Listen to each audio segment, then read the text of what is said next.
press record. So you'll see that note come up onto your screen, and please note that the recording will be shared. So if you prefer to have your camera off at any time, please do that as well. Most of you will have your camera off throughout the presentation, but when we do go into the Q&A, you will have the option to have your camera on. So without further ado, I'm just going to press that. I also got the recording note. There we go. Okay. We recognize that the Canadian Centre for Women's Empowerment, known as CCWE, is located on the unceded territory of the Algonquin Anishinaabe Nation. For thousands of years, Indigenous peoples inhabited and cared for this land and continue to do so today. We are grateful to have this opportunity to work on this land, and by doing so, we give our respect to its first inhabitants. I also want you to take a moment to think about where you are coming from and acknowledge that you are also coming from Indigenous land. CCFWE extends its thanks to the Government of Canada and the Federal Department for Women and Gender Equality, also known as WAGE, for providing the funding to make this vital work possible.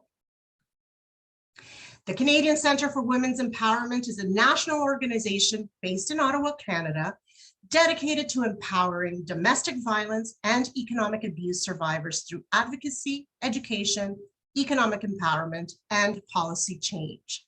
Our work is informed by current evidence and lived experience of survivors. This webinar marks the launch, we're very excited, of the Canadian Centre for Women's Empowerment Economic Abuse Screening Tool. That is a very long title, but the Economic Abuse Screening Tool, also known as EAST, is a definite significant step towards ending economic abuse in Canada. Economic abuse, as you all know, is a pervasive form of domestic violence that can be challenging to identify, making it difficult for victims to get the help they need. So we have today's agenda. You see it in front of you on your screen. To address this issue, we have developed this tool, and we have incredible service providers here today. We have excellent experts, we have researchers, policymakers who will be speaking on behalf of their organization or their own work. Our speakers provide an overview of EAST, and they will share their insights from their experiences in the field and offer best practices for screening of economic abuse. We will have a Q&A section. So after each presenter, you will have an opportunity to add your questions in the chat or in the Q&A section. And then as you see in the agenda, or maybe you don't, yes, you do, you'll see that there is a section for Q&A. So please save your questions for that. And we promise you, we will try to get all of your answers, all of your questions answered. On to housekeeping, because we know that during a virtual presentation, we want to make sure that the webinar runs smoothly. Of course, we are recording this webinar for future use, and we want to also share this webinar with you so that you can also share this webinar with your network. Please ensure that you have a stable internet connection, and if you can, please stay on mute and camera off until the Q&A, and there is no obligation to be on camera on during the Q&A. Please also note that questions can be asked in French. On parle français, vous pouvez poser les questions en français et on va répondre en français. Secondly, please ensure that you're in a quiet and distraction-free environment, not always easy, and close any unnecessary applications because they can pop up, and maybe in the recording, we'll have that noise, right, in our recording. So if you have other applications open, we ask that you turn them off, disable them, and turn off your phones as well. During the webinar, we know that certain topics may elicit emotional responses or trigger some past traumas, and we really want to ensure that everyone feels safe and supported during this webinar. If at any point you feel uncomfortable, you feel triggered, you can reach out to one of us moderators, or you can directly reach out to Daya. She has put her information in the chat. you can reach out to her. And please, we definitely respect that as well. So without further ado, it is my pleasure to introduce you to Elizabeth Mulholland, CEO of Prosper Canada. You can see her pedigree here on the screen, but she will share with you, and she is our keynote speaker. We're so excited to have you here today. So without further ado, over to you, Elizabeth. Thanks very much, Natalie. It's a great honor and a delight to be here today to mark the launch of Canada's first economic abuse screening tool, familiarly known as EAST. I love the name. The sun rises in the east, the new day dawns. It's a lovely acronym. And as you've already shared, this tool is going to enable frontline staff and women's shelters for the first time in Canada to identify and effectively respond to economic abuse experienced by survivors of domestic abuse. Financial control, stability, and health are the foundation on which all of our hopes, dreams, and our ability to realize these depend. Money in and of itself has little or no intrinsic value. I think most of us know that, but it's critically important because of what it can enable us to do and to be ourselves and the people we care about, whether in our families or our broader communities. Money alone certainly doesn't guarantee us health or happiness or love, but it can give us more freedom, more security, and more choices. And when we don't control our money or control is taken from us, we're no longer fully in control of our lives. And when someone else controls our money, they control us. When we control our money, however, we determine our own futures. For millennia and across many societies, women to varying degrees have suffered from having too little control over their resources, their lives, and their futures. Happily, in Canada today, we live in a more equal, if not perfect, society, and women have achieved equality under the law, but not yet fully in practice. For women in abusive relationships, emotional and physical abuse are almost inevitably coupled with economic abuse, aimed at controlling their actions and making it hard or impossible for them to escape their abuser.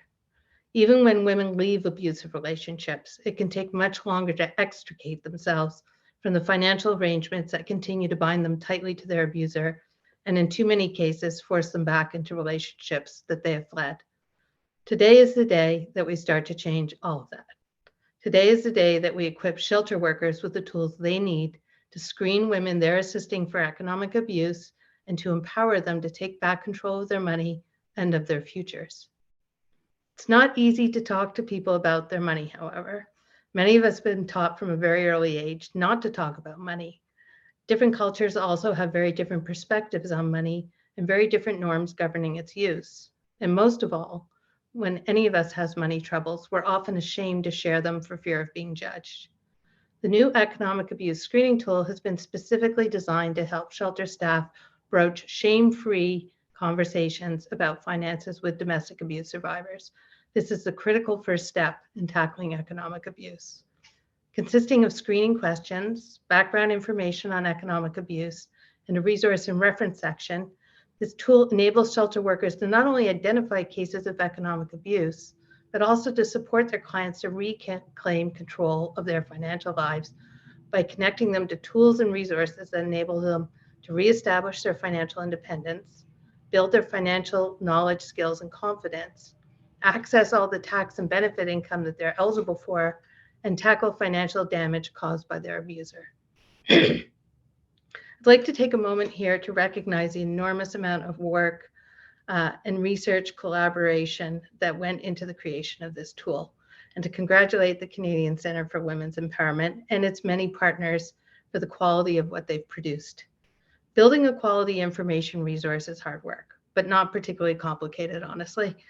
Building an effective screening and response tool that can be seamlessly integrated into service flows in diverse organizations and effectively meet the needs both of service providers and the people they're helping is incredibly complicated. It requires a deep understanding of the context, needs, and challenges of both the people being served, but also the organizations, programs, and people serving them. This takes enormous effort and skill to achieve. So I'd like to commend the Center for both taking on this challenge, which is a big one, and for tackling it so brilliantly. I'd also like to take a minute to recognize the women's shelters that participated in the creation of this tool and that will be using it going forward as an integral part of their services. For many reasons and for a very long time in Canada, financial empowerment has been a critical missing piece in the services that so many of our community organizations offer to vulnerable people.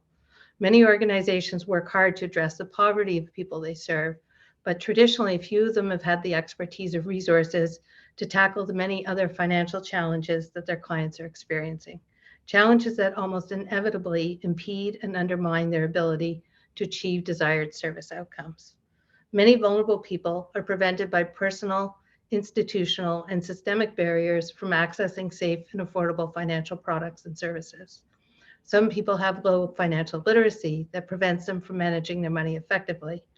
Others are struggling with debt or have no emergency savings to help them smooth income and expense gaps. Still others have damaged credit that leaves them vulnerable to predatory and high-risk, high-cost lenders. Evidence has shown conclusively that when financial screening and help are built into other human services, clients do better financially, and those service systems are much more likely to achieve their target outcomes. This supervitamin effect, as it's called fondly in the United States, so we've borrowed the term from them, is causing many municipal and provincial governments in Canada to start to look at their own services to see where financial empowerment supports can usefully be built in to deliver better outcomes for the people they serve.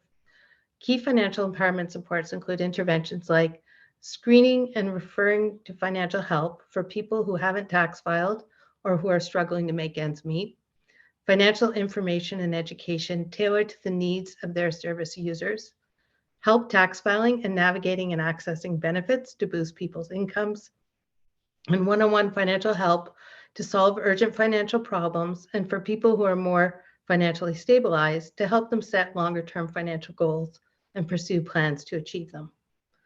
Few community service systems have taken the same step to integrate financial screening and help, so I'd like to acknowledge the many women's shelters who are leading the way and to say that we look forward to learning from your experience so that other service systems can follow in your footsteps. Integrating financial help into other frontline services is critical, but at the same time, we also need to tackle institutional and systemic barriers that prevent too many vulnerable Canadians from accessing the financial products and services and help that they need to build their financial well-being. If you're interested in joining or being kept informed about efforts to pursue upstream as well as downstream solutions to financial vulnerability, I invite you to visit Prosper Canada's website. I'm doing a shameless plug right now, www.prospercanada.org, and to follow us on social media or sign up for our newsletter. You're also very welcome to visit our online learning hub, which features a wide array of financial empowerment tools and resources tailored for people with low incomes and other vulnerable groups, as well as online courses and toolkits for frontline service providers. That's the end of my plug. Thank you. For today, however, I invite you to join me in congratulating and thanking the Canadian Centre for Women's Empowerment and for their leadership in launching this new economic abuse screening tool for survivors of domestic violence. Shelters across Canada will now have the tools and information they need to support women to take back control of their money and to regain control of their lives. Domestic and economic abuse affect women of every age, color, culture, and class.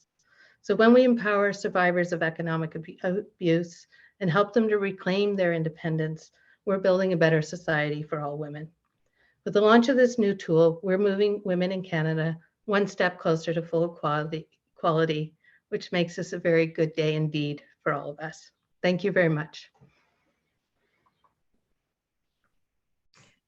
Thank you so much, Elizabeth. I can hear people clapping and certainly see that the chat is very active and what you have shared has resonated with everyone here. And I've put the link to the website, of course, and I like the fact that we can sign up very easily to Prosper Canada's newsletter, to your daily financial empowerment news. I think that we can all benefit from that. And of course, we can also sign up for the Learning Hub Digest. So Elizabeth, thank you again. I just wanted to also point out that it was only in 1964 that women were able to have a bank account without their husband's signature. So I think, we've come a long way, but we need to keep going, right?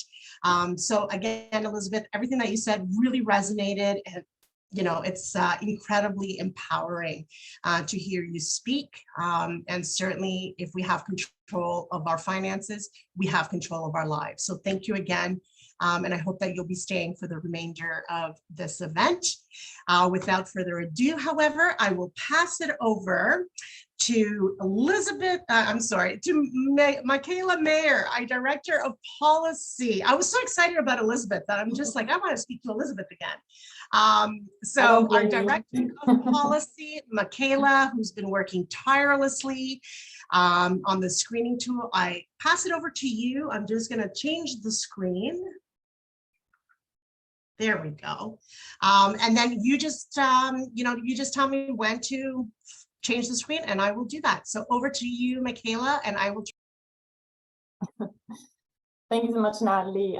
Thank you as well, Elizabeth, for providing such a powerful context to introducing our screening tool and also all the work that you and Prosper Canada are doing.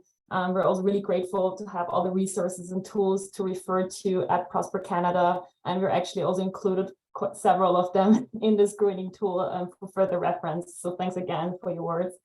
So we're going to start the main session of the event, the introduction to CCFWE's economic abuse screening tool, short EASE.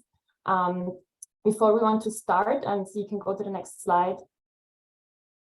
You can go to the, perfect. We just want to acknowledge all of the people that really made this screening tool possible. So firstly, all the victim survivors that are currently experiencing or have experienced economic and financial abuse. Immense gratitude, as Elizabeth already said, to all of the shelter staff that have not only participated in the initial consultations, but also in the testing phase. We know time and personal capacities are limited, so we really appreciate you assisting us in the project and to provide us with your guidance and expertise from the front line and on the ground. And again, as well, a big thank you to CCFWE's task force members. I see a few of you present, so thanks a lot also for joining, for their input, as well as all the subject matter experts that we consulted for their expertise and for sharing their feedback with us. And finally, as well, also to our funders to continue supporting this important work. Next slide. Okay, so before we start, Elizabeth already mentioned it a bit. We just want to just highlight a bit the importance of screening. So basically, to answer the question, why do we need a screening tool? Why do we need an economic abuse screening tool? So firstly, and again, Elizabeth touched on it already a little bit, conversations around finances are uncomfortable. So money is still such a taboo topic. We still don't really like to talk about it, even without the context of abuse. So then taking a domestic violence or domestic abuse on top of that, the issue of money, it just makes economic abuse a very hard topic to discuss. Unlike with any other form of abuse, economic abuse can create a lot of shame and guilt. So survivors often feel or are made to believe that it's their fault, that they're in debt, or they don't know that much about finances.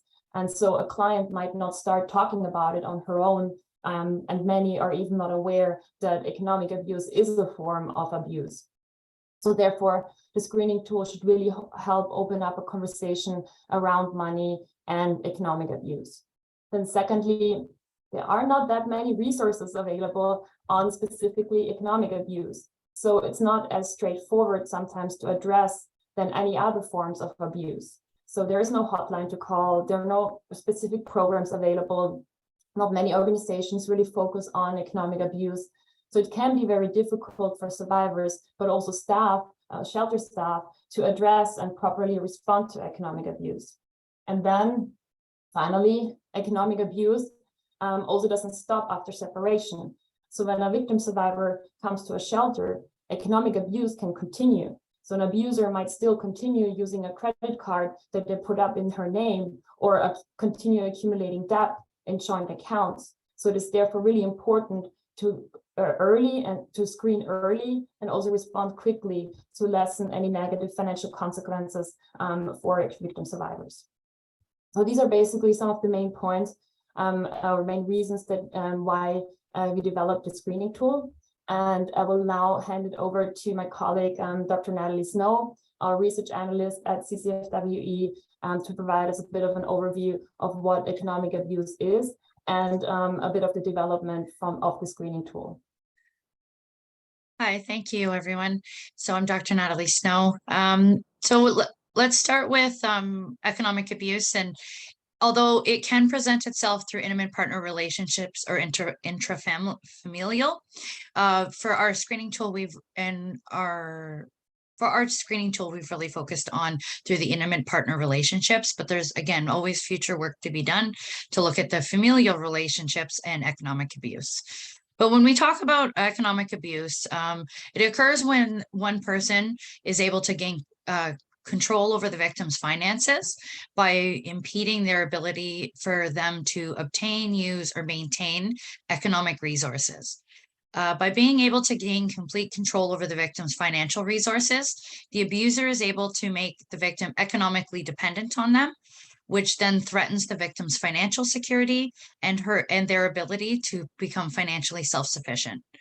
So in the literature, it has been established there are three forms of economic abuse: economic control, economic exploitation, and employment sabotage.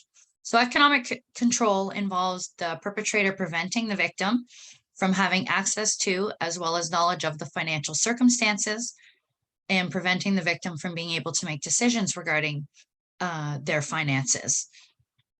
Economic exploitation occurs when the perpetrator intentionally engages in behavior that destroys the victim's credit or finances.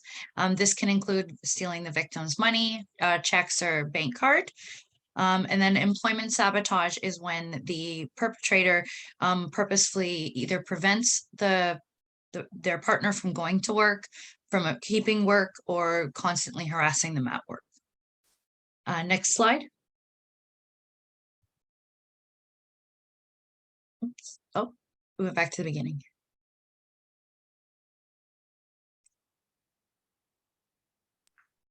Sorry about that. Should be going to the next one. No worries. You think you went back? So maybe. So I'll just quickly, I'll just get started.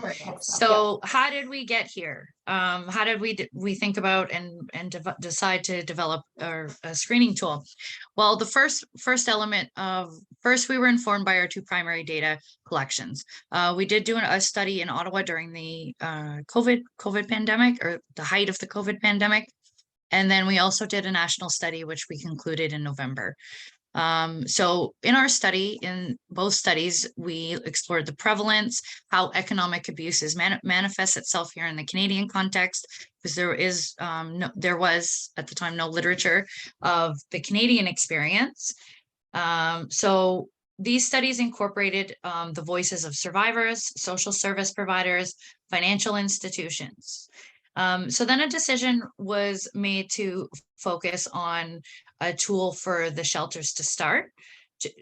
We are looking at to explore other avenues of a tool based on different types of work that you would come in contact with economic abuse survivors.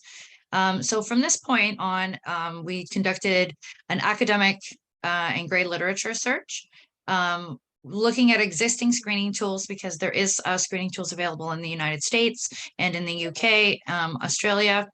So we've incorporated, we looked at what tools have already been validated.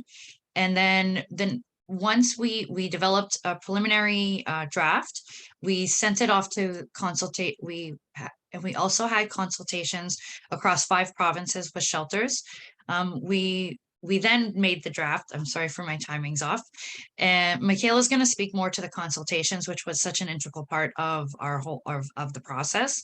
And from those comments, we developed this tool, which is what we're presenting today.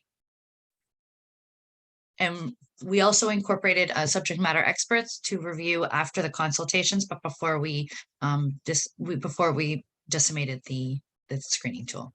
Next slide.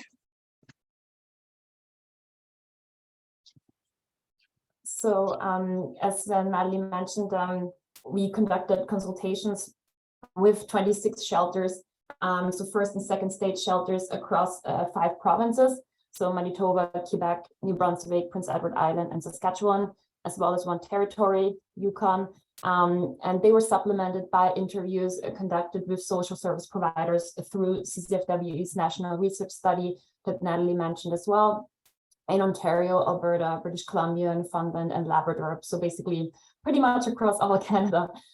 So during those consultations, we asked shelter staff to tell us about the current intake process, if and how they screen for domestic violence and specifically economic abuse, the forms and prevalence of economic abuse among their clients, challenges in responding to economic abuse, and also what would they like to see included in a screening tool. So what would be useful for them to have, so to make sure it's really practical then for them to work with. So those consultations gave us a really good understanding of what resources are currently lacking, most prevalent tactics of economic abuse, but also the resources they would like to need or they would like to see included in a screening tool, and also some of the barriers they're seeing in addressing economic abuse. So on that note, I want to introduce one of our subject matter experts, Monica. I just want to make sure you are online available.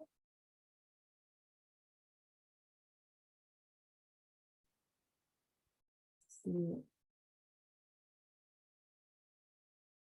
If not, then we would skip her for now. I think I don't see her. Yeah, so she mentioned that she might not be available. So we wanted to have, we would have been happy to have Monica Riotort share some of her work as director of the Peel Institute for Research and Training, and to give a bit more context on addressing domestic violence and economic abuse in the context of shelters. However, we'll just continue then without her. Yeah, maybe you can go over the next slides. So you can skip the slides now. Yeah, just click, you will have to know. Thank you. So then I will give it back to Natalie to continue.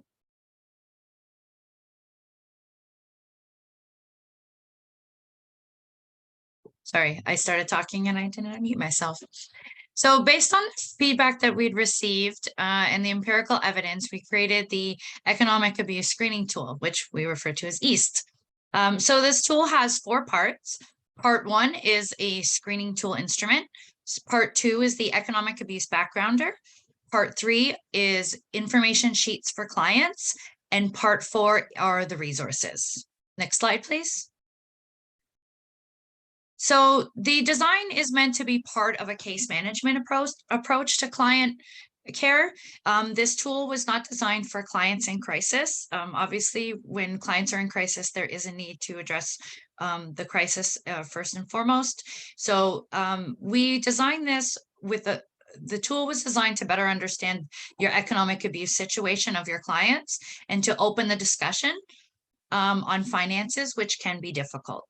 The 8 questions that we've included are yes or no, and we've only chose 8 questions based on what we had heard in the research studies about the types of economic abuse that women or people in Canada are experiencing.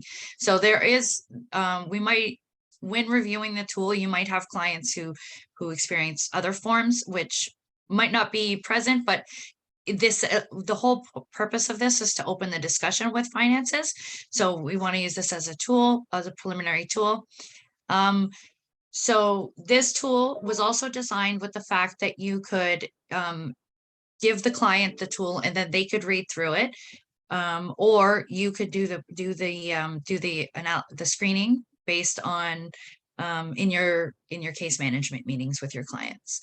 So we have that option for either for the tool. It's the same tool, it's just we've kept it very short and simple for that purpose. Next slide. So here is the actual instrument of the 8 questions that we've included. As you can see, it does correspond with different types of economic abuse. The questions were designed based on the most prevalent forms in our research, and we found that discussing money was very difficult. So we've created these questions to really open up that conversation. And then each of these questions actually respond to a different section in part 4, sorry, of the research of the screening tool. So if they've said yes to any of these answers, we have a corresponding response so that we could, so that you can better support your clients in need. Next slide. Okay, so part 2 was provides detailed information on forms of economic abuse, plus patterns of abuse. While there is no specific family violence offense here in the criminal code, we do see that most family violence are crimes. So we've also listed some of the current crimes as it relates to financial abuse. We've also included types and tactics, and this part provides a very detailed, in-depth look at the at economic abuse. And this was designed for the shelter staff, so that even if they aren't conducting in the session, they have the increased knowledge on economic abuse and the tactics and types and how it can manifest itself, so that they can empower themselves to keep learning and keep advocating and supporting their clients. Next slide.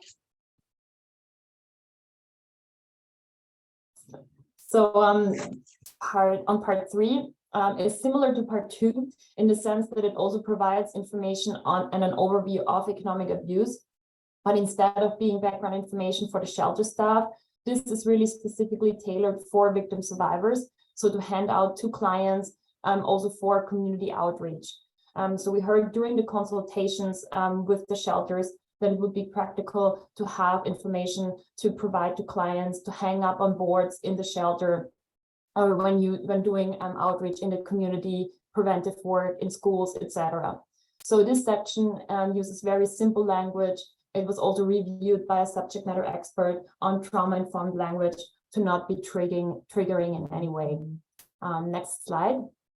So I just wanted to highlight as well the 2 wheels that we have included in this section, the economic power and control wheel and the post-separation wheel, that really help visualize the experiences that victim survivors are facing and really capture also the different nuances and facets of the issue.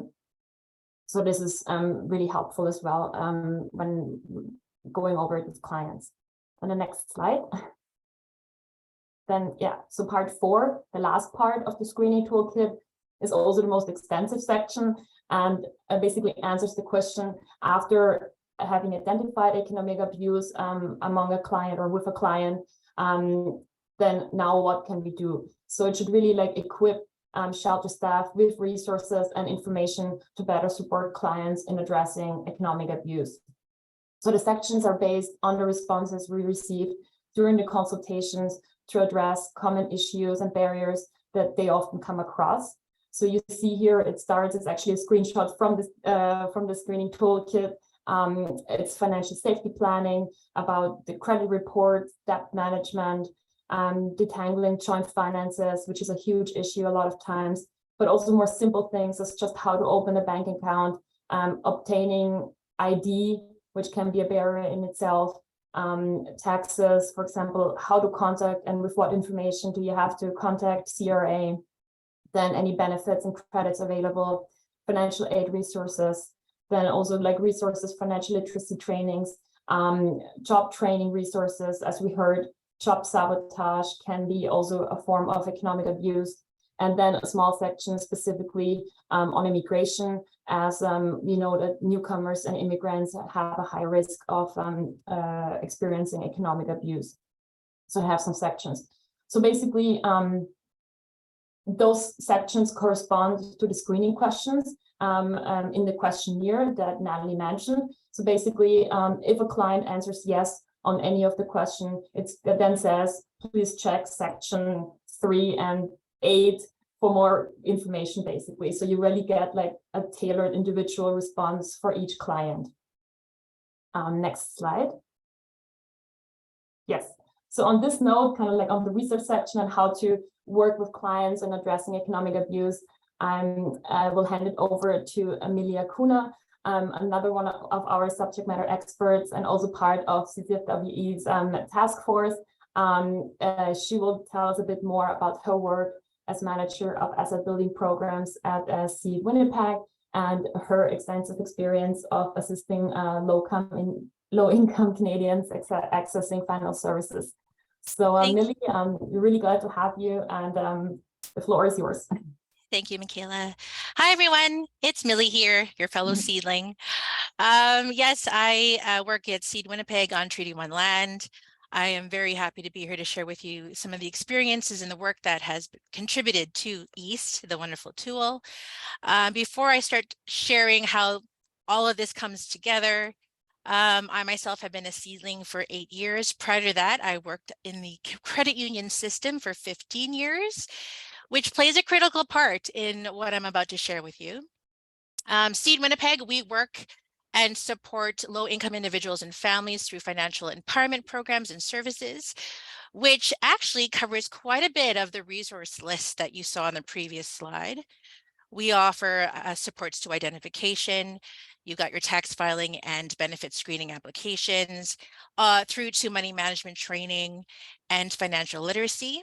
Then on to providing supports in opening a bank account, and further down the Sustainable Livelihoods Framework, sort of the future goal is perhaps even opening an RESP for children. So that is our menu of options. However, my role at Seed is ultimately partnership and collaboration. Seed receives usually around the 80 to upwards of 100 requests per quarter for financial literacy workshops. And so what happens is I'll get a phone call or an email and say, Millie, could you come out here and do a budgeting workshop? And now more than ever with COVID and inflation, the requests have increased significantly. And so a piece of the work that I do is also embedding or duplicating the services into other community organizations or supporting service providers. The different levels of engagement could include, simply asking seedling to do the work and come and invite in our, in your space, and we'll offer the service. Or we can organize a financial empowerment drop-in day. And so that's really unique, where we come to you and ask CRA, Service Canada, financial institutions, everyone to come in a one-stop shop so that we can support them right when they need it, and where they're most comfortable, the community that they are most comfortable to come to. Or the third level of engagement is train the trainer. So often I do get requests of Millie after that budgeting workshop. It would have been great if I have this knowledge so that I could be that constant contact or support person and provide that knowledge for them. And so what's unique about that request is this tool really reflects all that feedback in Winnipeg. From my experience, is where can we consolidate all this wonderful information so that folks, service providers, have a place to go to. So being a part of this has been really rewarding, and I'm really hoping that this works in terms of giving you some guidance and ideas of where to start. When I say of where to start, so I've got two extreme examples of how this can effectively work. So as mentioned earlier, I get invited to provide a budgeting workshop, and one that really sticks in my memory is I was fresh. It was my first year of being a seedling, and I was asked to do a budgeting workshop for a second stage housing organization. And I was all prepared, ready with my book, saying, okay, I'm ready to talk about budgeting, expenses, income, and go for it. But quite quickly, among the 6 women that were present in the room, they had specific questions regarding, how do I open a bank account? How do I do that without being discovered? What rights do I have in terms of CRA account? Who can see this activity? And so quickly, someone who noticed that most of the women in that room wasn't going to listen to me about budgeting. Ultimately, what they were referring to was an exit strategy. They were all looking at ways of how to be safe financially or where to start. So I chucked the agenda out and ultimately created a safe space, a circle, and said, ask me your questions. And now the benefit of my experience in the credit union system definitely came through. As a financial service provider, I was able to provide guidance and sort of the next steps, an action plan. Mind you, when I go back to seed and I said, this is something that I was able to produce, but not everyone has that experience or knowledge. Where do we keep this information? And so a very, very long, like it's been long overdue. We're like, where do we keep this? How do we create a toolkit? So EAST is an example of that, is a wonderful national tool for everyone to say, okay, this is where we can go. And so that's one example. Then the other example is one that I really am cautious about, and one that I was very much touched by, is SEED is also known for its match savings programs or asset building programs. And when we do those programs, they're usually between 8 to 10 weeks, and that's relationship building. So if you can imagine having a very diverse group of people who come to the program and want to learn about financial literacy. About the 5th or 6th week of this particular series, I had a woman, and let's just call her Grace. Grace came up to me after the class and said, Millie, I really need to talk to you. And sure enough, she was brave enough to share with me her story, that she was living in a very toxic environment and that she really needed some hope. She was a mother of 2, and then sort of grade school age. And she said, I don't know what to do. And I'm at my wit's end, actually. And what occurred to me is that she was brave enough to come to me after the 5th or 6th week to say this to me. And I found it really emotional, because I'm like, this is a moment where I could potentially help someone and change a life. And so this is the part where case management is really critical, because if you don't have that sort of opportunity to respond well, effectively, I could have missed the mark significantly. And so I really treaded carefully. I reached out to some of my community partners when it came to what I didn't know was what benefits and CRA implications of separation. I reached out to my organizations that were shelters and said, what can I do? So there was a lot of, unfortunately, lots of phone calls, disjointed, where do I go? But because she was in my program for 10 weeks, we had that opportunity to work together on a plan. So let's fast forward. She did complete the program.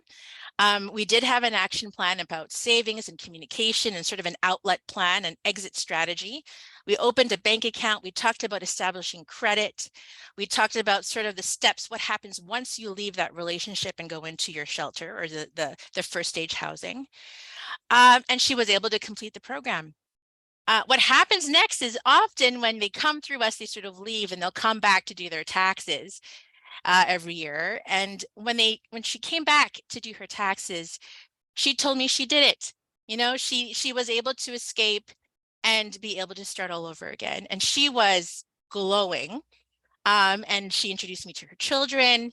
And we've lost touch throughout the years now that I've been there for 8 years. But if I ever run into her, it's probably going to be a wonderful reunion. But that just goes to show, right? Something that seems really, let's face it, hard. Like these are very hard conversations to have that are really uncomfortable. And for me, I'd hate to say the wrong thing or not be able to provide safe measures or action items. And so, and if I didn't have that credit union experience, what then? How would I, how would I respond? So having having this toolkit is so important for service providers to have, okay, where do I go? And have it right there in their fingertips. But I also say that it's those subject matter experts, the collaboration, the community of practice here in Winnipeg is very strong. And I'm very grateful to be a part of that partnership collaboration here. But this is just another awesome toolkit to add. Liz Mulholland was mentioning about all the wonderful tools on Prosper Canada's website. I would recommend that for sure. But ultimately, there are very similar organizations like SEED that are available nationwide that we do taxes and ID that really then start to have these conversations. And you never know, I never know when one of these days your Grace comes through the door and you're ready, you know exactly where to lead them to, or at least start building that relationship and work with them through case management and see them through. So that is my experience. And it's just mind-blowing that just-in-time mentality, being prepared when the participant is ready, So that's the biggest thing. When you start to see the red flags, it's hard to approach them, and you want them to feel safe. You want them to feel like they can come to you and tell you their story. And that's exactly what happened with Grace, is that it took about 5 to 6 weeks for her to open up to me, but I'm so happy she did, right? So that's my storytelling, and wanted to show how that came through as someone who does financial empowerment work. One that often says, oh, I share people budgeting, and I share about credit, and I do taxes and benefit applications. But it was that moment where, it could definitely go the distance and change someone's life. So thank you so much for letting me share that story. Thank you so much, Millie. We actually just have a quick question from Leanne. If there's a seed branch in Nova Scotia, maybe you can just answer that really quickly. Oh, I'm so sorry. So seed is actually only in Manitoba. No. But we're always open to have wonderful, great learning exchanges and talks, and how each other can establish their own seed in their community. So happy to be a contact. Yeah. Okay, great. Thank you so much, Millie. I hope that answers the question, yeah.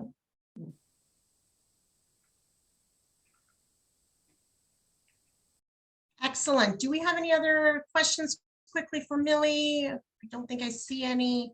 So I think what we're going to do, it is now 10 to 2 Eastern time. Why don't we take a 10-minute break and jump back at 2? Give everyone a little break, get some water, do what you need to do, and we can jump back in as we, I believe we're going to be moving right into the Q&A. So if you do have questions, type No, them we in. still actually have a few more slides from the other section, but You do? Okay. Yes, We but can, we can yeah. take a break still.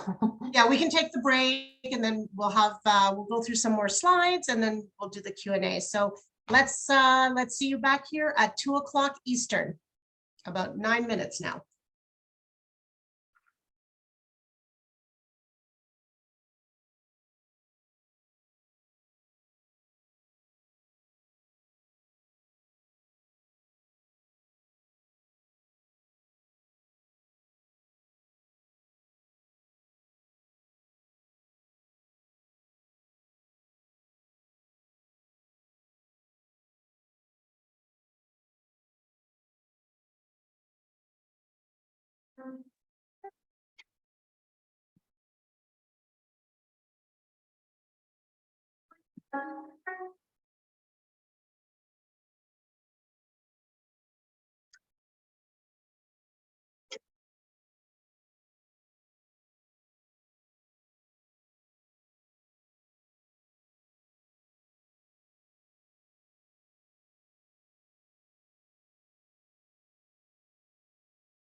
Okay, well, it is 2 o'clock. We promised that we would get started once everyone's back from the break.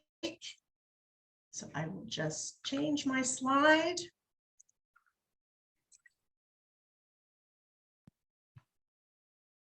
All Welcome right. back, everyone. Hi, Dr. Snell. Hi. I'll pass it over to you. Hand it over to you. Wonderful. Thank you. So once we had the tool ready for testing, we had the tool ready for dissemination, we focused on testing the usability for the shelter staff of the instrument. Our purpose was to assist the shelter staff in identifying and providing resources for clients who have experienced economic abuse. Our rationale behind that was finances can be difficult to discuss, and this tool was meant to open the conversation. Many people don't recognize that they're victims of economic abuse. So hopefully this tool can provide some information on with the understanding and the ability to recognize yourself as a victim to seek out resources. And lastly, economic abuse involves both private and public enterprises, which can be difficult to navigate. So we're hoping that the resources that we've provided will be able to support staff in both sectors, private and public sector. Next slide, please. So to begin our testing of the usability and the ease of use for the tool, we held a training session. We held two for shelter staff across the country. We had a really good turnout, and part of the information or training session was to see, number one, of course, what it's all about, and number two, to see, as Michaela had mentioned earlier, is we didn't want to overburden any shelter staff, since all the great work that they already do on the ground. To add another tool or to add another element would be a lot to ask. So we wanted them to see what the tool was about, see what the tool, the resource kit was about, and allow them to ask the questions needed to decide if they were able to fit to be able to test the usability and the ease of use for this tool.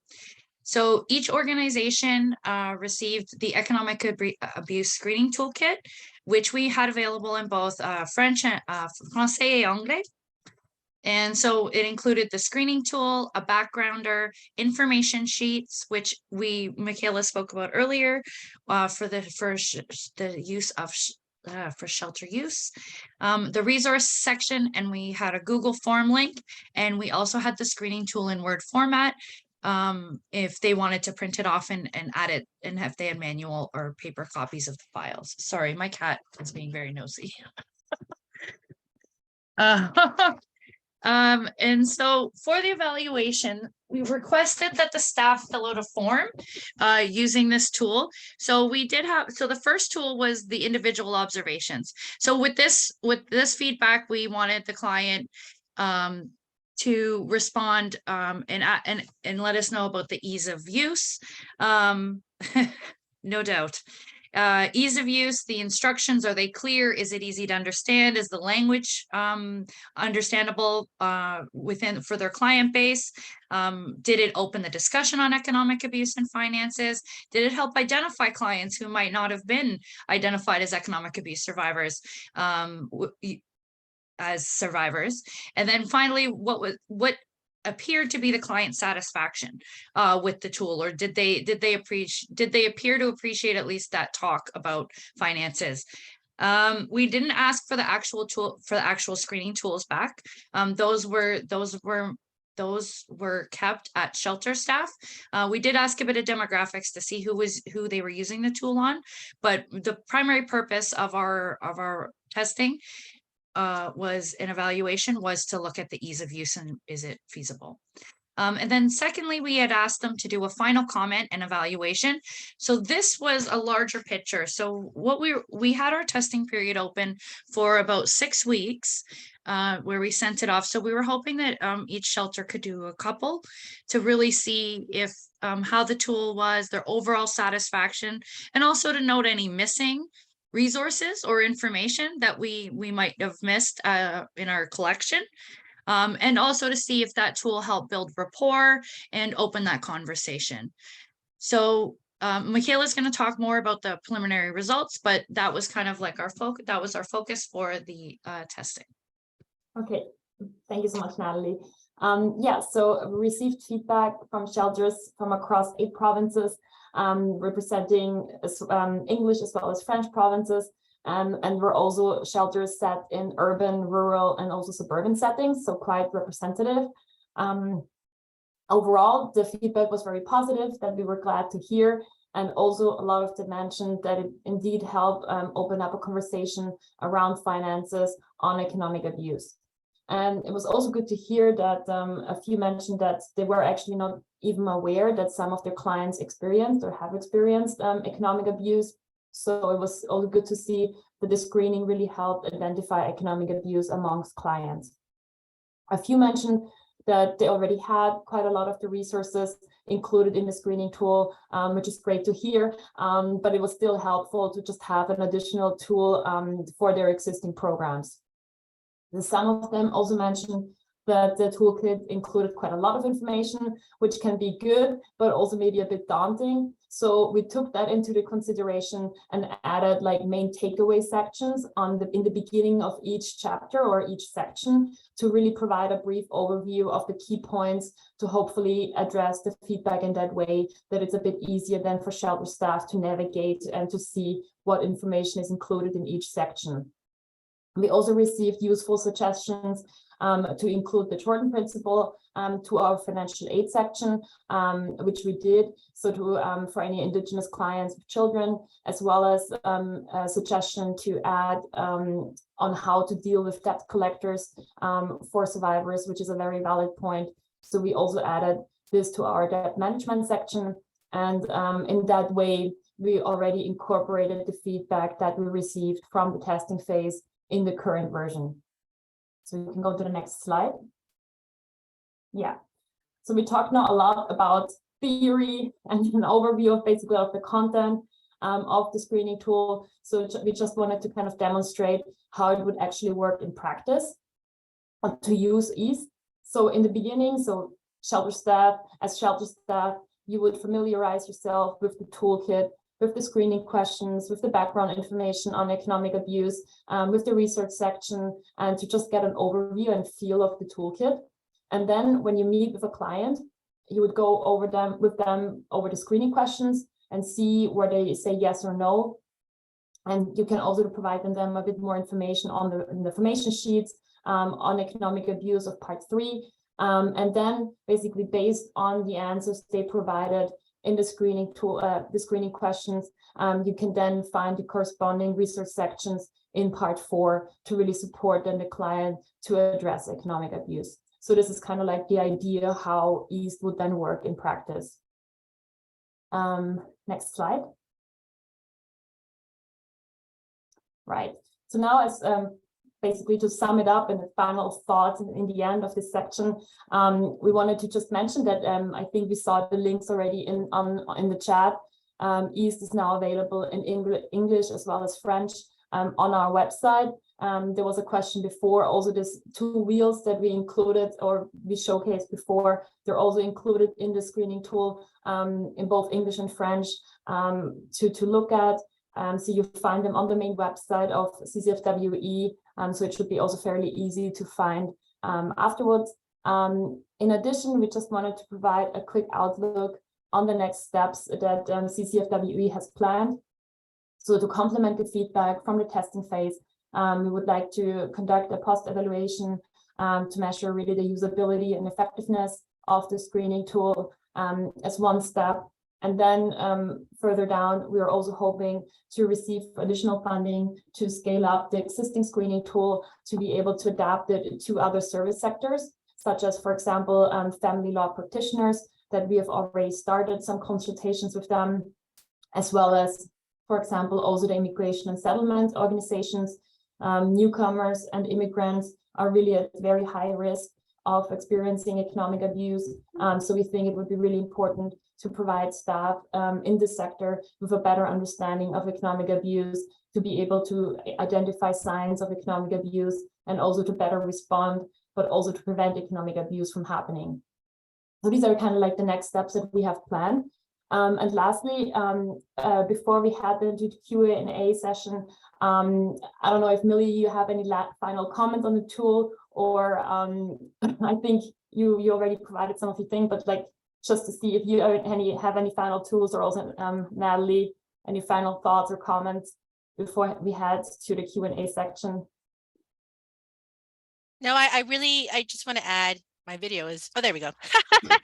I just really wanted to congratulate everyone for getting this done. And it was done so well in consultation with everyone, all the different levels, to really do this well. And so I really could sense that in terms of making sure this tool was effective, that you did work with survivors and the shelters, and even folks like me who do financial literacy. I thought it was a wonderful approach, and I think this is a highlight of all that hard work. So congratulations. Thank you so much. That's really appreciated, Millie. Thank Natalie, do you have any final words? My final words and thoughts. I think I just really want to thank everyone who assisted and consulted with Michaela and I. We held a lot of consultations. We held a lot of meetings. We met with subject matter experts. We passed it out and around. And Michaela is very persistent in getting feedback. But I just really want to thank everybody, because again, this wouldn't have been able to have been done without your input and without your feedback. I mean, there's a lot we can learn from academic literature, and there's a lot we can learn from as researchers, but neither one of us work on the ground and front line. So I think it's really, really important that we hear and listen to the voices of the people working in the front lines of all of of this matter, because they're the ones who know what's happening, and they're the ones who can really guide us in the right direction. And we really respected, and we really took into account all of the comments we heard about, especially with the capacity issues. There's a lot happening right now across Canada with not just with shelters, but our housing issues that we're having, income, inflation. So there is a lot happening on the ground, and we just really, really appreciate all the shelter staff and others who took part in this and help make this hopefully a very easy to use tool that you find beneficial in your work. That's it for me. I can definitely agree on that. And as I mentioned at the beginning, we really appreciate all of the work and all of the feedback that we received, everybody taking time. It was really amazing to hear that, and really also important for all as a guidance for our future work in other aspects, to kind of hear from the ground what shelter staff was mentioning to us, the kind of tactics that they came across, the forms of economic abuse. So from that sense, it's not only basically like provided a lot of good feedback for our screening tool, but also for our future work in general. So again, thanks a lot to everyone, also the subject matter experts that provided their expertise and input. Sometimes it's kind of hard if you're not working on the ground to really grasp how it is in practice. So that was then really appreciated to let us know, like, this is actually how it's going to do and how it rolled out. So that was great. Yeah, I think Natalie, will you guide the Q&A?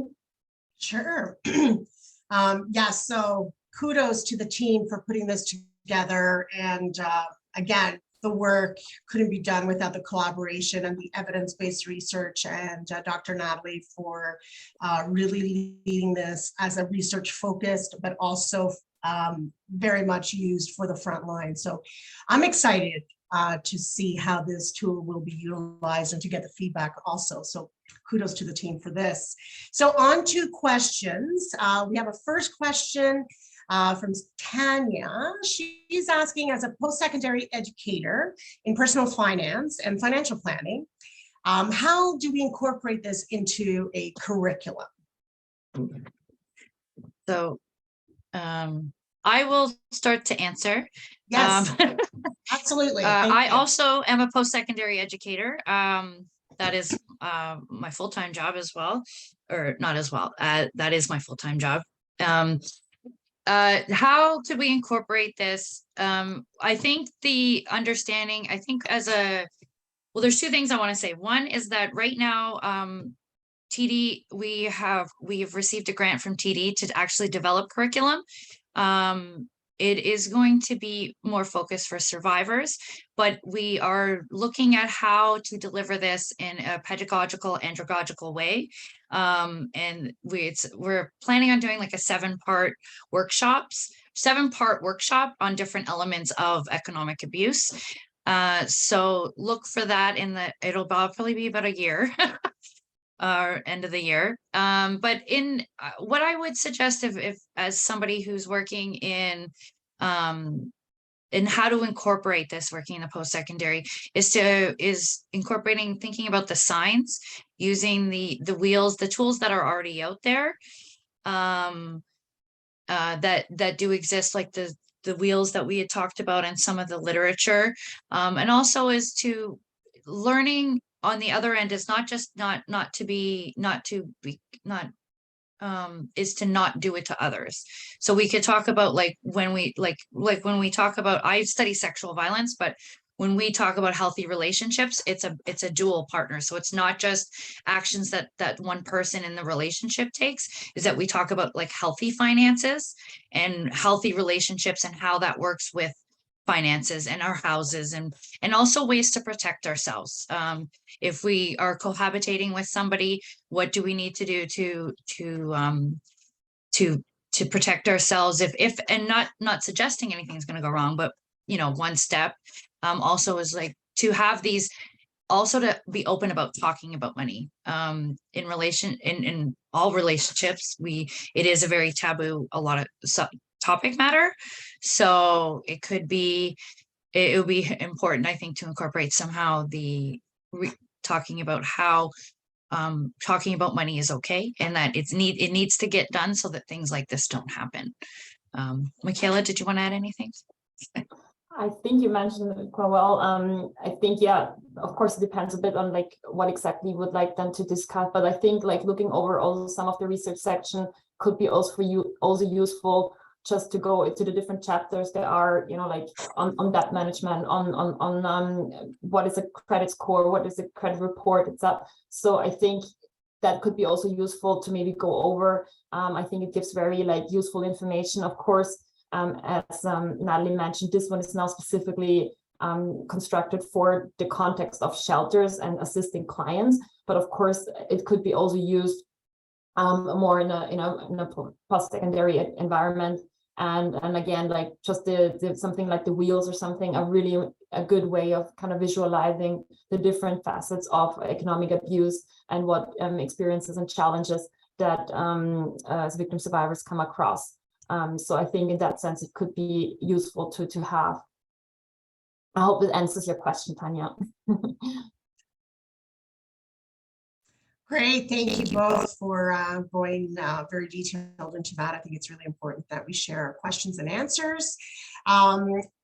Next question then is from Sherry. She is wondering if EAST is going to be translated in other official languages, specifically into Punjabi, Tagalog, Spanish, Arabic, Persian, Ukrainian, and Chinese.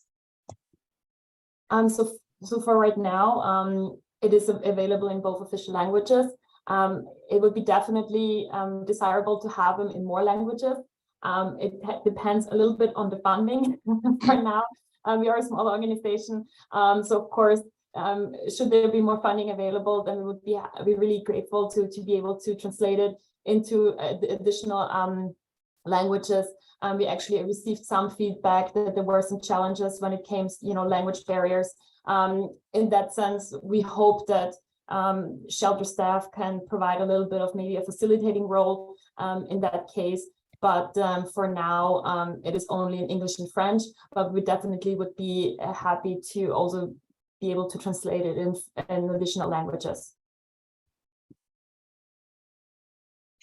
The other thing with the languages is one thing we could look at is also the cultural appropriateness of certain topics within certain other cultures. That I think is a really important, and it's a different dynamics, right? Like the intersections, when we talk about intersectionality and the impacts of even class or socioeconomic status. Sorry, I shouldn't say class. Socioeconomic status, and then within the cultural, like somebody who's very within their culture. So these are things that we hope to do in the future as well. We have submitted some grants, hopefully to do some translation and to work with more culturally specific populations for this tool. All right, and also we just want to mention, and I think Messi will come to it in her closing remarks, but like we also have now a mobile app coming up that is specifically tailored for victim survivors themselves. And there we really also try to have this mobile app then translated into different languages, since victim survivors will directly use that mobile app. So here we have a bit like the facilitators from the shelter staff, but yeah, just to mention also the mobile app. Thank you so much. And just to add on to the language, there's a comment here from Lisa too. You know, I think this is in the plan as well. Again, it's about getting resources to do this, including Indigenous languages. Yes. Right. So yeah, very good point. Thank you, Lisa, for addressing that as well. She also had a question about rolling this out into communities for persons with disabilities and seniors. What is the plan?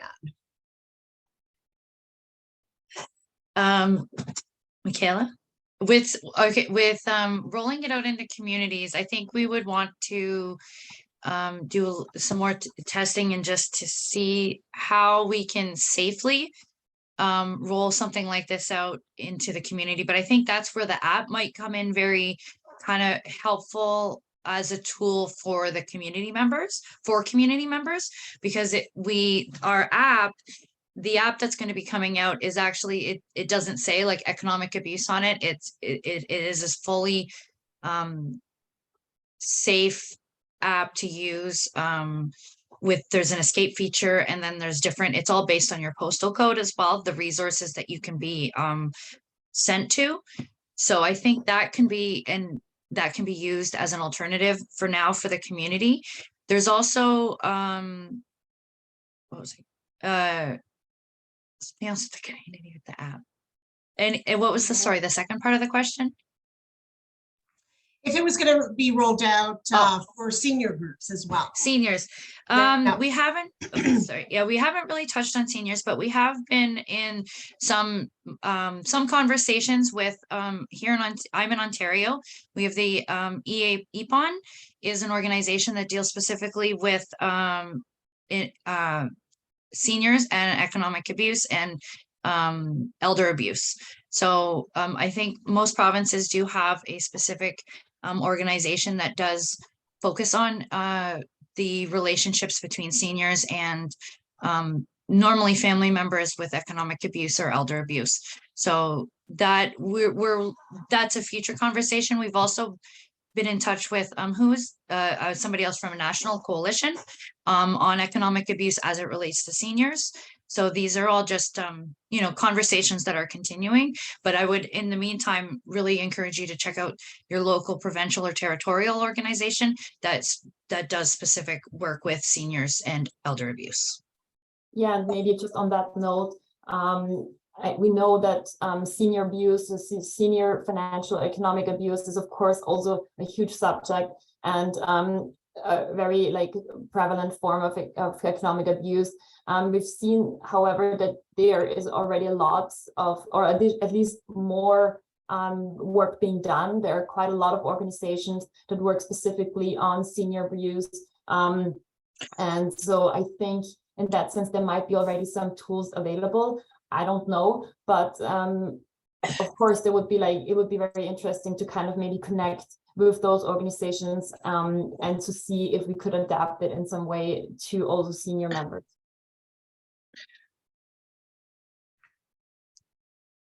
Thank you for that. Before I move on to any other questions pertaining to the rollout to different communities. Okay, so before I move on to Sherry's next question about cell phones, there is a question from Sophia.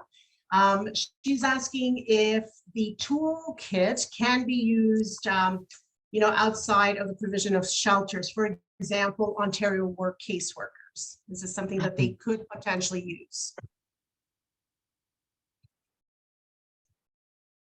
Natalie, do you want to answer that? Or- Yeah, I mean, we haven't rolled it out or tested it with Ontario Works, for example, case managers. But from my knowledge on my sister's actually a case manager with OW, so I am a little bit more knowledgeable on it. I think the tool would be very useful. The way it's set up, it isn't specifically geared necessarily for shelters in the sense that you need to be in a shelter to take it. But the way that we've designed it with the resources, I think it would provide valuable feedback or valuable resources to support the work done by OW caseworkers. And if you're finding that you're more than welcome. We would love to hear actually your feedback on it as an OW caseworker.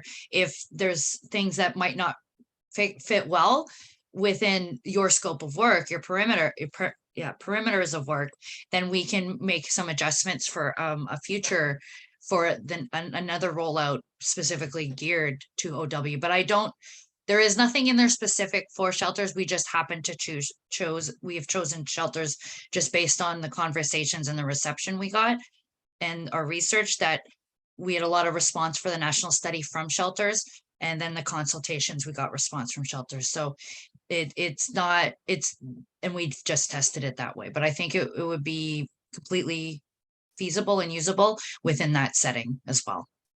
Yeah, I would agree. I think it's of course specifically with shelters in mind, but I think it has a lot of validation as well for other service providers or social service providers. And maybe just on that note, because we've had the question before, so while again, also when we talk about like senior economic abuse, of course we understand as well that abuse can also happen in more family relations. So it's not necessarily the intimate partner, but also in family relations. So again, right now, this tool is more specifically tailored for intimate partner violence or economic abuse within intimate partner violence. However, there's probably a lot of valuable resources as well that can be applied for economic abuse that is happening within family members or family relations. So maybe just on that note as well. Okay, so no further comments. I'll move on to the next question. This is pertaining to cell phones. So the question comes from Sherry. Is there mention of helping clients with knowledge about how to get a new cell phone number? For example, Sherry says that she's discovered that every cell phone provider will waive the service fee when you do mention it in a case of domestic violence. And she mentions also that clients who abuse users are quick to cut them off of their cell phone connection. So excellent question, very relevant. Yes, for sure. So we've definitely a big problem about utility providers in general. I think that would be even one of the sectors that we also considered of having an adaptation of the screening tool for utility providers, so the whole sector of utility providers, to just provide a better understanding of economic abuse and the situations that survivors can face after even separation, like in the case that Sherry mentioned. So I think right now we don't really refer to how to get a new cell phone number. We do mention utility providers, and I think we have also some in the financial aid sections. But it is definitely a very good point to maybe include that, some more additional information on that in the screening tool. So we would be happy to take that into consideration and maybe add it to the screening tool. Yeah, I would say I think that's a really good addition. I didn't know that about cell phone providers myself. So I think in some of this comes out, we see with some of the challenges like with private, because Rogers, Bell, we're all owned by each other, but it's all a private corporation. So there's a lot less motivation, one could argue, to make their services more accommodating or trauma informed. And there's a lot, so that's something that we have spoken about within our organization, and looking at more the private, like when we talk private organizations or private corporations, sorry, when we like Visas and MasterCards and other, and how can we make them care so that there can be a better response. So I think that's an important note, that you've experienced, that we've done that you've been able to do that. So I think that is a good thing that we'll add to the screening tool as well for the future, for the for round 2. And the last question, again, pertaining to languages, I think right now we have the resources to translate in English and French. There are plans to translate in other languages, absolutely. Again, we want to make sure that, you know, the content is culturally appropriate as well. So we're going to be looking for partnerships in those communities to translate and to identify the culturally appropriate content. But yes, I believe the answer is definitely yes. We want this in every community, absolutely. If any other questions, you're very welcome. Thank you for asking the question. It's an important one, absolutely an important one. Do we have any further comments coming from our participants today as we move on? I believe we have Naomi, who will be joining us from the UK to speak about best practices. I see Naomi on the screen. Hi there. Hi there. There you go. We go to the next slide. Yeah, exactly. Yeah. There we go. So I'm going to go to the next slide. Naomi, thank you so much for joining us from the UK. I know you have a lot to share with us. So I'm going to hand it over to you. You can introduce yourself, tell us about the work that you're doing, and looking forward to hearing what you have to say today. Great. Thank you. And thank you so much for inviting me here today. It's a real pleasure to kind of get a bit of an insight into what's going on over in Canada. And it sounds like you've paved the way really in kind of, you know, supporting and transforming kind of responses to economic abuse for survivors and victims. As the slide says, I'm Naomi and I work at the charity Surviving Economic Abuse. So C, as we call ourselves, is the only UK charity dedicated to raising awareness of economic abuse and transforming responses to it. So we work in partnership with frontline organisations that directly support victim survivors to improve, you know, professional practice in recognising and responding to economic abuse, and ultimately supporting victim and survivors to increase their financial capability and take steps to economic safety. So I'm here today just to tell you a little bit about where it all started really with Surviving Economic Abuse and our economic abuse screening tool. So the screening tool was actually developed as part of our economic justice project that started in 2017. And this project was really our founding project and created the evidence base that underpins the work of the charity.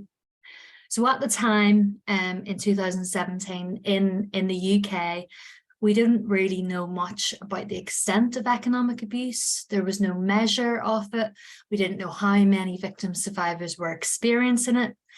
And the current responses to economic abuse were quite limited, as you know, frontline organisations didn't necessarily have access to the tools and the resources that are tailored to support the needs of women who have experienced economic abuse. And most of those organisations, they mainly had, you know, risk assessment tools that were based on immediate kind of risk and safety. And they often had kind of generic resources for financial management. So this project really uncovered the prevalence also of coerced debt as a form of economic abuse. And for the first time, the average amount of debt that victim survivors are left having to pay back was actually captured as part of this project. So in the UK, the research showed that on average per woman, it was £4,600. So that equates to nearly 8,000 Canadian dollars. So a lot of money. And when we asked, you know, the frontline workers actually what kinds of tools and resources would be helpful, you know, they suggested that a screening tool would be useful. Some, you know, also suggested, you know, template letters for work with creditors. So they really indicated that actually, you know, given that women will have different experiences of economic abuse, you know, a screening tool would also help advocates think about the different ways that they can ask about it. So for instance, you know, a woman whose partner refuses to contribute towards economic costs, but who has her own income and access to it, will experience economic abuse differently to a woman who is totally economically independent. So our founder and our CEO, Dr. Nicola Sharp-Jeffs, she developed the screening tool by drawing on Adrian Adams' framework, which was the scale of economic abuse, and this was from the US, and this was one of the kind of first tried and tested tools in the research. So this tool was shared with the Experts by Experience group for their consultation. And that group is made up of around 100 women who had been directly impacted by economic abuse themselves. And they were very clear that, you know, many women would not immediately identify behaviours as economic abuse. So a conversation needed to happen before asking the questions. And this conversation with victim survivors could explore the concept of economic abuse and the forms that it takes, so that it's really setting the scene to help women kind of identify it when they're asked questions about it. So on this basis, Surviving Economic Abuse developed a conversation toolkit, which was designed for frontline workers to provide them with a structured guide on how they could introduce and discuss economic abuse. So this conversation toolkit and the screening tool was actually piloted back in 2018, between 2018 and 2019.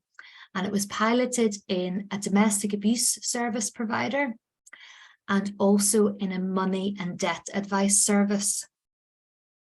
So the findings were that of the 278 women that were screened that had experienced abuse from a male partner, 95% of them had experienced at least one form of economic abuse. The screening tool also found that 60% of respondents answered yes to experiencing at least one form of coerced debt. And within this, 50% of women said that their partner had gotten them to get a credit card or a loan or buy something on credit when they didn't want to. 32% of the women said that their partner had got a loan or a credit card or bought something on credit with their name on it, but which they didn't agree to. And 46% of women said that their partner built up debt in their name by doing things like using their credit card or internet account or phone. So before this pilot project, the money and debt advice service, they hadn't actually routinely asked about economic abuse to their service users. And the use of this screening tool enabled them to report on the percentage of service users who experienced economic abuse versus those that experienced economic difficulties related to domestic abuse or other life circumstances. Also, what happened within the domestic abuse service, which was Solace Women's Aid, they found, they felt quite hesitant to ask questions about economic abuse when they felt unable to respond to the issues. So really they felt actually that the screening tool was really helpful in highlighting certain areas that the caseworker would otherwise have been unaware of. And the Money and Debt Advice Service reported that there had been several cases actually in which the client responded no to questions about economic abuse, but yet went on to describe situations which the advisor believed were economic abuse. So this really reflected the feedback from the Experts by Experience group about the importance of conversations exploring what economic abuse is before asking the questions about it. And such an activity might also help caseworkers in their ability to support women who may not believe economic abuse has taken place. So some of the kind of challenges that arose from the pilot was that some of the domestic abuse workers, support workers, kind of shared concerns around the capacity of using this tool. They said, we're already using a risk assessment tool, which has 24 questions on it. We're doing safety planning, we're doing support planning. And due to the high risk and kind of crisis-driven nature of many of the services of those domestic abuse services, there was no time to initiate conversations about economic abuse. So this really kind of led to a big conversation in relation to national practice, to needs-based assessments versus risk-based assessments within domestic abuse responses. And that often economic abuse was kind of dealt with later on and left kind of at the end. But actually what we were, saying that the need here is to address the joint goals of physical and economic safety within safety plans, because we know that those who can access and mobilize economic resources have more options for safety. So the aftermath really is that within our partnership with the Debt and Advice Services, they've continued to use the tool, and it's been a really helpful way in capturing economic abuse so that they can evidence this and help in writing off debts.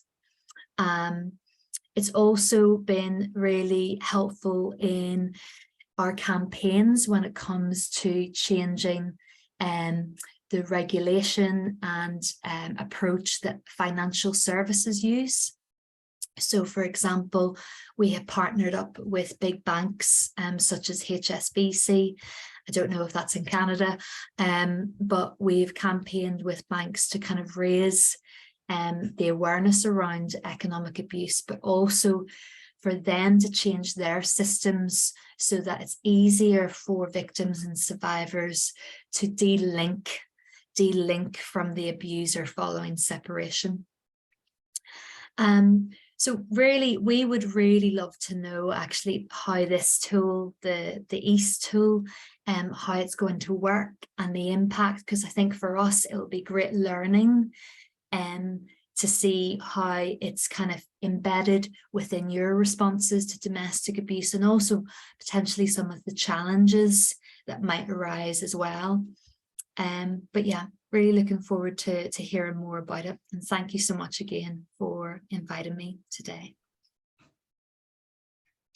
Thank you so much, Naomi. I know that It is now 2:45. Do you have a few minutes? Perhaps there are questions because we have a little bit more time than anticipated. Do we have questions that we would like to ask Naomi?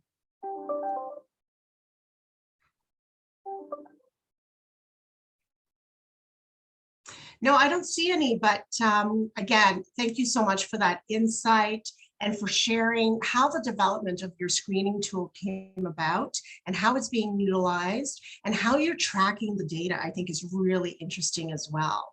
You know, how you're, you know, really managing to get that information because we believe that these screening tools are always a work in progress because there's an evolution, right, in this space. So thank you again. Michaela or Dr. Snow, do you have anything to add before we hand it over to Mesrit? No, just thank you, Naomi. Very great. And actually, I did have one question. I just couldn't type it that fast, Natalie. I wanted to know how is it developing a working relationship with the banks, and what kind of response and any challenges that you might have had with that? Or positives as well. Yeah. So we also, as part of this economic justice project, we developed an economic abuse evidence form. It's called the EAF. Okay. And this was a form where specialist regulated money and debt advice services would collate kind of evidence in one form that they could then share with those banks and creditors where the victim survivor had, you know, potentially thousands of pounds worth of debt in their name. So this enabled the evidence to be in one place, and then could be, they would then do casework service and advocate for those banks to actually provide the evidence that this victim survivor has been experiencing economic abuse and coercive control, and has actually resulted in a 70% success rate in writing off coerced debt. So it's definitely still a work in progress, but there's been real leaps and bounds made within the financial services sector in changing kind of, well, in influencing their kind of standards and their regulations in relation to financial codes of conduct and how they respond to vulnerable customers. So there's often in banks they have kind of vulnerable customer branches. Okay. We're supporting banks by training them on how to identify economic abuse in their customers and how to support them. Beautiful. I think it's definitely a real joint approach, because whilst, you know, the women's sector and frontline services can do their part, ultimately also it has to be done in partnership with the financial services sector. They need to be pulling their weight too. Yeah, 100%. Yeah. Wonderful. Thank you. That's a really interesting form. I like that idea of the evidence base, because that's even when we talk with any almost form of violence, domestic, intimate partner violence, that's a common thing. There's some services you can't access in Ontario without a police report. And so when we think about if there's a different way to go about it, then if they're not comfortable going to the police or whichever the case may be, but I like that idea of creating an evidence report. Yeah. So, thank you. No problem. And I can share that evidence form. Oh, would love to. Thank you. Yeah.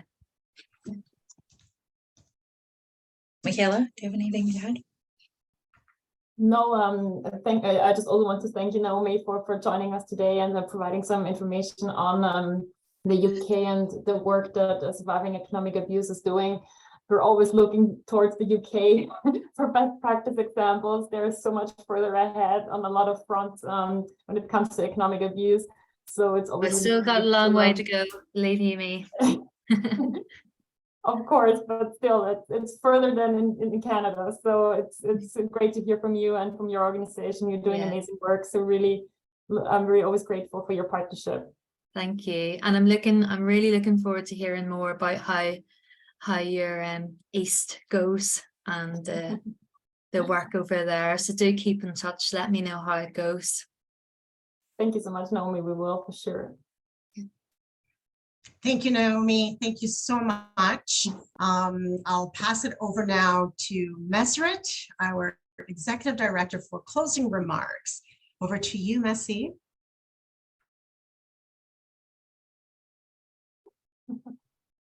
Okay, can you hear me? Yes. Can you hear me? Yeah. Oh, yes, okay. Wow, what an amazing and fantastic day to come together from coast to coast in Canada and all over the world to attend this launching event. And thank you so much, everyone, for joining us because it's a very, very important event for us. And of course, I would like to say thank you, everyone, on behalf of the Canadian Centre for Women Empowerment and Board of Directors.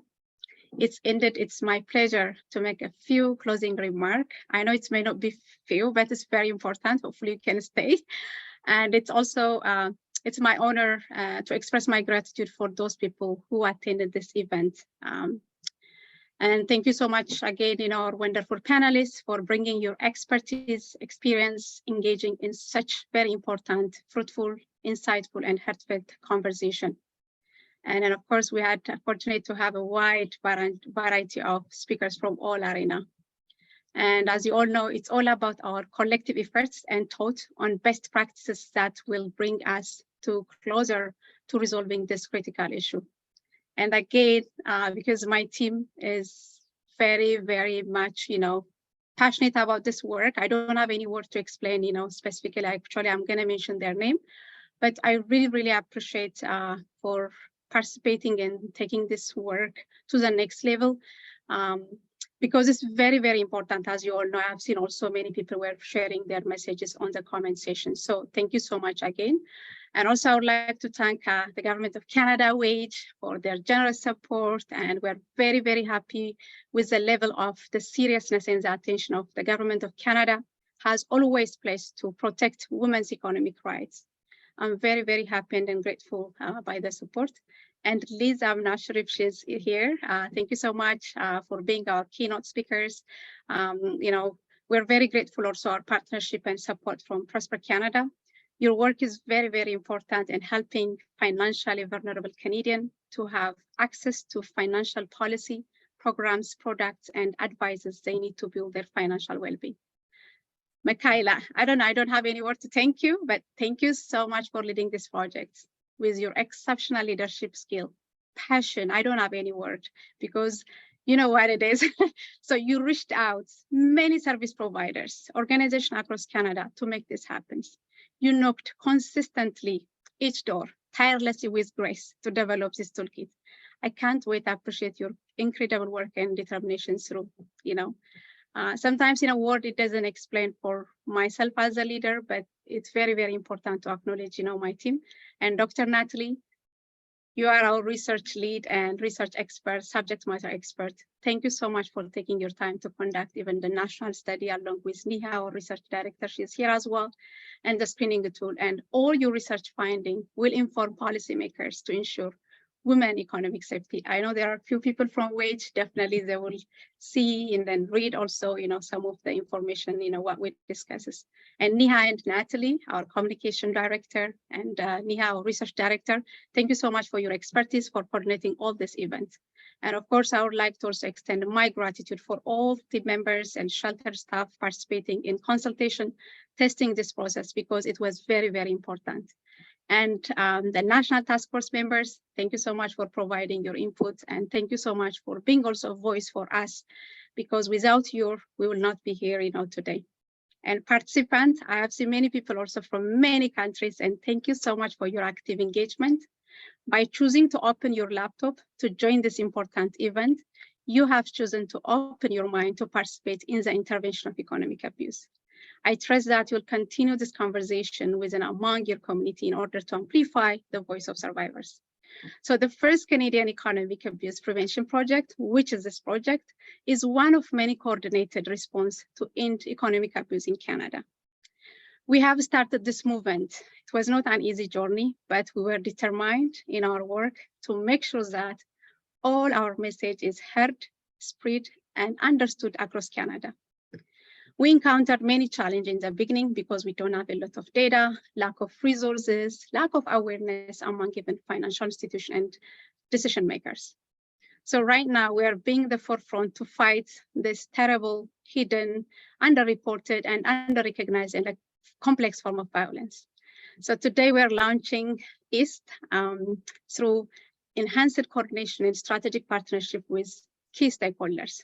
So this is a very important day for us, and it's a huge step and a significant milestone to tackle economic and financial abuse in Canada. So in the past few years, we conducted 2 groundbreaking research. You may also attended, some of you, I don't know if you had a chance to listen what Dr. Natalie and then Michaela mentioned. We conducted 2 research. We did a lot of consultation, including the National Action Plan. We submitted various policy recommendations with different level of government. We reached out 100+ cities across Canada to develop and then to have also a national day. And also we developed various education resources and then, informations for many people across Canada. So our fight is not over yet. As you all know, we have a plan to launch a mobile app. Thank you so much, the Government of Canada. This is a very important resource and then very important toolkit for a woman to protect their financial safety. I'm also thrilled to inform you that next month we'll be launching the first Canadian Domestic Economic Abuse Financial Literacy Program through the support of the TD Bank Group. This is a special initiative to provide violence-informed financial literacy training for victims to break the cycles of economic abuse for themselves as next generation. Thank you so much, the TD Bank Group, for the generous support. I believe any person who faced domestic violence or economic abuse due to their gender should not be forever defined by their experience. Access to justice, access to care, and inclusive service must be an essential part of any intervention. I hope all this initiative can fill the needs of victims, ultimately prevent such violence, not to happen again. So as Liz, she mentioned, earlier, economic violence is very rarely discussed, and lack of attention to the matter has made it easier abuser to perpetuate and more difficult victim to protect themselves and to come forward.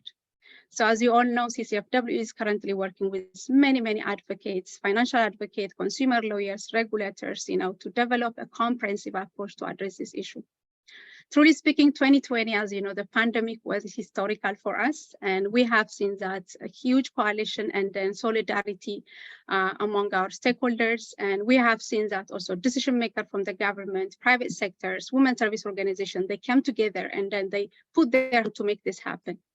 So Naomi, I know you join us all the way from UK. I know there is a time zone issue. I really appreciate sharing your experience, insight.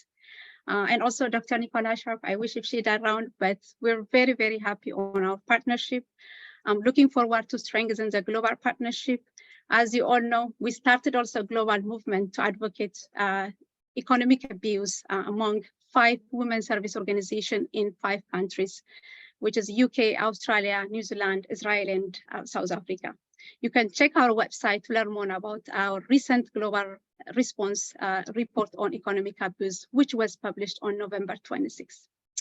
Millie, thank you so much for putting your heart and soul to fight against financial and economic inequality in the community. The Seed Winnipeg Asset Building Program is very critical to assist women to save their productive asset and household necessities, which is very important. And I hope this panel has served as a catalyst for further grassroots discussion and partnership with Seed. So Monica, thank you so much for joining today. We'll continue our partnership with Peel Institute of Violence Prevention. Your center resources, your robust evidence, definitely it will benefit for decision makers and service providers. So as you all know, awareness is very critical. We have a national day, which is November 26th. we believe that both men and women must be educated to address this issue. Raising awareness about this topic allow people to equip them with knowledge so that they will recognize the sign of abuse. So the more we speak about it, the more we can create a pathway for survivors to get and then to need help. So for the past few years, we reached out close to 60,000 people across Canada. And more importantly, 125 organizations joined our Help Us Rise campaign and signed our pledge. So being vocal about this topic does matter when it comes to push for system change. We know that change is possible, and the difference is what we must fight for it. So to accelerate our work towards a better future, we urge again the Canadian government, leaders, policymakers to be bold, intentional, and just in their work to make necessary progress to support financial inequalities initiative, because we have always a resource challenge. And in addition to that, they must take also immediate and sustained action to address economic injustice, discrimination faced by Black, Indigenous, and gender diverse folks. And now is the time even for the government to translate the National Action Plan, the Feminist Economic Recovery Plan promise into concrete action. So we'll continue working with everyone, and then we are very happy for partnership. We have taken many steps to open this conversation about the gap in policies, in practice, and in structure. And we are also committed to amplify the voice of many racialized, Indigenous, and gender diverse in our community for system change. So I encourage you everyone to sign our pledge, download our screening tool, visit our website, and partner with us for your domestic abuse financial education efforts. So the CCFW is sincerely interested in partnership focused where we can add value, and this undertaking where we can make a difference. So let's do whatever you can, and that every woman can live free of fear in freedom and dignity is very important part of for existence. So I want to extend my deepest gratitude for everyone. As I said, we have also board of directors and volunteers, everyone who's involved on this work. And once again, thank you so much for the participation for this critical panel. Kudos for all contributors and congratulations for the launch. Thank you. Thank you so much, Messi. And it goes without saying that we want to thank you for joining us in this event and for your unwavering support. Your presence today is a true testament on your commitment to promoting not only the work that is happening around the screening tool, but promoting social justice and equality. And I'm really confident that this is just another boomerang effect of the work that's going to continue happening. Again, kudos to Michaela, Dr. Snow, incredible work putting this forward. So with this, just a reminder to please follow us on social media, sign up for our newsletter because we have lots of good information that comes out every month or so. And of course, we are going to be sending out a survey asking you for your feedback. It's really important that we understand and also that we modify anything and all the work that we do to support you in the work that you're doing. So thank you again. I think this concludes our webinar, unless Dr. Snow and Michaela have some closing. No, that's it. So thank you so much, everyone. We're going to now close off the recording. Thank you, everyone. And if you have further questions, I believe all our contact information has been presented today.